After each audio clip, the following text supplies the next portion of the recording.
আমরা শান্তি চাই, জনগণ যেন সুন্দরভাবে থাকতে পারে, এটাই আল্লাহর কাছে কামনা করি।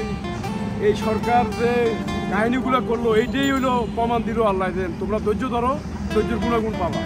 হ্যাঁ, আজ বাংলাদেশের সকালে স্বাধীনতার সূর্য, এক নতুন ভোর বাংলাদেশের প্রত্যেকটা মানুষের কাছে। কিন্তু ভোরের আগে যেমন রাতের ঘন অন্ধকার থাকে, সেই রকম এই স্বাধীনতার পিছনে রয়েছে হাজার হাজার ছাত্রছাত্রীদের নির্মম হত্যার কাহিনী। তাদের প্রত্যেকের ফ্যামিলি জানতে চাইছে এই মুহূর্তে কোথায় রয়েছেন শেখ হাসিনা, কোথায় আশ্রয় নিয়েছেন তিনি। জানতে হলে আমার ভিডিওটি লাস্ট অবধি দেখুন এবং আমার চ্যানেলটিকে লাইক, শেয়ার এবং সাবস্ক্রাইব করুন। তো প্রথমে আমরা জানবো ঠিক কি হয়েছিল বাংলাদেশে, আর তা বলতে গেলে প্রথমেই বলতে হবে বাংলাদেশের ইতিহাস। 1971 সালে সৃষ্টি হওয়া এই বাংলাদেশ এর আগে ছিল মূলত পাকিস্তানের অংশ। বাংলাদেশকে বলা হতো পূর্ব পাকিস্তান, যেখানকার মাতৃভাষা ছিল বাংলা, আর পশ্চিম পাকিস্তানের মাতৃভাষা ছিল উর্দু। ফলাফল সংঘাত তো সবসময়ই লেগে থাকতো। 1971 সালে বাংলাদেশের সাধারণ নির্বাচনে বিজয়ী হয়ে বাংলাদেশে ক্ষমতায় আসেন এখানকার সংখ্যাগরিষ্ঠ দলের নেতা শেখ মুজিবুর রহমান। কিন্তু তৎকালীন পাকিস্তান সেনাবাহিনী সেই নির্বাচন কমিশনের ফলাফলকে চ্যালেঞ্জ করে বসেন। তারা শেখ মুজিবুর রহমানকে কারারুদ্ধ করে ফেলেন। ফলাফল যুদ্ধ, আর সেই যুদ্ধে জয়ী হন শেখ মুজিবুর রহমান। সৃষ্টি হয় আজকের বাংলাদেশের। ঠিক তার পরের বছর 1972 সালে বাংলাদেশে তৈরি হয় নতুন সিভিল সার্ভিস কমিশন, যেখানে প্রথম এই কোটা পদ্ধতির ইন্ট্রোডিউস করা হয়।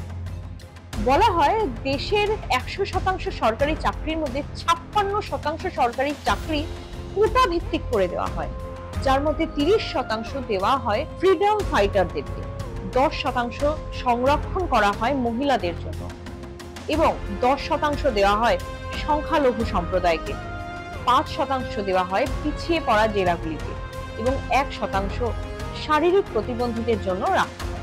এতক্ষণ অবধি তো সবকিছু ঠিক ছিল, কিন্তু সমস্যা শুরু হয় এরপর, যখন এই সংরক্ষণ পদ্ধতি বছরের পর বছর এক্সটেন্ড হতে থাকে এবং শেখ হাসিনা সরকার জানায় যে শুধুমাত্র স্বাধীনতা সংগ্রামী নয়, তাদের সন্তানরাও নয়, ইভেন তাদের নাতি নাতনিরাও এই কোটা পদ্ধতির আওতায় আসছেন এবং তারা এই ফ্যাসিলিটি নিতে পারবেন।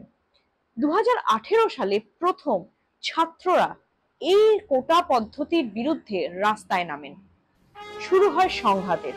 ফলাফল শেখ হাসিনা সরকার সিদ্ধান্ত নেয় যে ফার্স্ট এবং সেকেন্ড গ্রেড জবগুলো শুধুমাত্র মেধার ভিত্তিতে নিয়োগ করা হবে, কিন্তু বাকি থেকে যায় থার্ড এবং ফোর্থ গ্রেড জবগুলো। আমরা দেখেছি এই বছর জুলাই মাসের 1 তারিখে হাজার হাজার স্টুডেন্ট এই সংরক্ষণ প্রথার বিরুদ্ধে রাস্তায় নামেন। প্রথমে এই আন্দোলন যদিও শান্তিপূর্ণই ছিল, কিন্তু ধীরে ধীরে ভায়োলেন্স চলে আসে এই সংঘাতে। আর তার কারণ শেখ হাসিনার নন কোঅপারেশন। তিনি ডিসাইড করেন তিনি ছাত্রছাত্রীদের সঙ্গে কোনো রকম আলোচনায় যাবেন না। তিনি পুলিশ ব্যবস্থা এবং মিলিটারি সার্ভিসকে কাজে লাগায় এই ছাত্রদের মুখ বন্ধ করে দেওয়ার জন্য। 211 জন ছাত্র নির্মমভাবে হত্যা করা হয় Bangladesh. Violence returned to the streets of Bangladesh. The end of the road for Bangladesh's longest serving Prime Minister. She served এবং দেশের সবথেকে জরুরি ইন্টারনেট পরিষেবা বন্ধ করে দেওয়া হয়। ভাবা হয় এইভাবেই হয়তো মুখ বন্ধ রাখা যাবে ছাত্র সংগঠনের, কিন্তু ছাত্রদের এই সম্মিলিত সংগ্রাম, তাদের এই জীবনের প্রতিদানে সুপ্রিম কোর্ট বাধ্য হয় নিজের এই কোটা সংরক্ষণ পদ্ধতির সংশোধন করতে। সুপ্রিম কোর্ট জানায় সরকারি চাকরির 93% শুধুমাত্র মেধা ভিত্তিতে নিয়োগ করা হবে এবং রিজিউম করা হয় বাংলাদেশের ইন্টারনেট পরিষেবা। আর সেইখান থেকে শুরু হয় শেখ হাসিনার পতনের কাহিনী, যার ফলে উনি আজ দেশ ছেড়ে সপরিবারে পালিয়ে বেড়াচ্ছেন। বলতে গেলে যে মুহূর্তে দেশের ইন্টারনেট পরিষেবা রিজিউম করা হয়, সেই মুহূর্তে সোশ্যাল মিডিয়ায় একের পর এক ভাইরাল হতে থাকে ছাত্রদের উপর করা নৃশংস অত্যাচারের কাহিনী। This is not just the end of the tyrant Sheikh Hasina. With this, we put an end to the mafia state that she has created. আমরা দেখতে পাই ঢাকা বিশ্ববিদ্যালয়ের মতন এত বড় এক ইউনিভার্সিটিতে হেলিকপ্টার থেকে ক্রমাগত বোমা বর্ষণ করা হয়, ক্রমাগত গুলি করা হয়। শুধু তাই নয়, একের পর এক ছাত্রকে .0 রেঞ্জ থেকে গুলি করে নৃশংসভাবে হত্যা করা হয়। সরব হয়ে ওঠে দেশের প্রত্যেকটা কোণা। এর প্রতিবাদ করতে সারা বাংলাদেশের ছাত্র সংগঠন রাস্তায় নেমে পড়ে এবং তারা দাবি করেন শেখ হাসিনা সরকারের পতন। अपना देश छोड़ भागने को मजबूर हुई शेख हसीना। আসলে আমরা বারবার ইতিহাসেও দেখেছি স্টুডেন্ট পাওয়ার। স্টুডেন্টরা চাইলে কি না করতে পারে, আর বাংলাদেশের স্টুডেন্টরা তা বারবার প্রমাণ করে দিয়েছে। গত রবিবার সারা বাংলাদেশ জুড়ে স্টুডেন্টরা রাস্তায় নেমে পড়েন এই নৃশংস অত্যাচারের বিরুদ্ধে লড়াই করার জন্য। 120 জন স্টুডেন্ট নির্মমভাবে হত্যা করা হয় শুধুমাত্র রবিবারে। ফলস্বরূপ সোমবার 45 মিনিটের নোটিশে শেখ হাসিনা সরকার নিজের পদত্যাগ করতে বাধ্য হন। পালিয়ে আসেন তিনি ইন্ডিয়াতে। তিনি শেল্টার চান ইউকে এবং ইন্ডিয়ার কাছে। আর আমরা জানি যখনই কোনো বহিরাগত দেশের কোনোই সদস্য পলিটিক্যাল অ্যাসেম্বলি কোনো দেশের থেকে চান, তখন দেশের রাষ্ট্রীয় কর্তব্যতা প্রদান করার। ভারত সরকারও তার ব্যতিক্রম নয়। ভারত সরকার সেনাবাহিনীর ঘেরাটোপে তাকে আশ্রয় প্রদান করেন এক সুরক্ষিত জায়গায়। তবে কোথায় রয়েছেন লুকিয়ে তিনি, তা আজও ভারত সরকার গোপন রেখেছেন।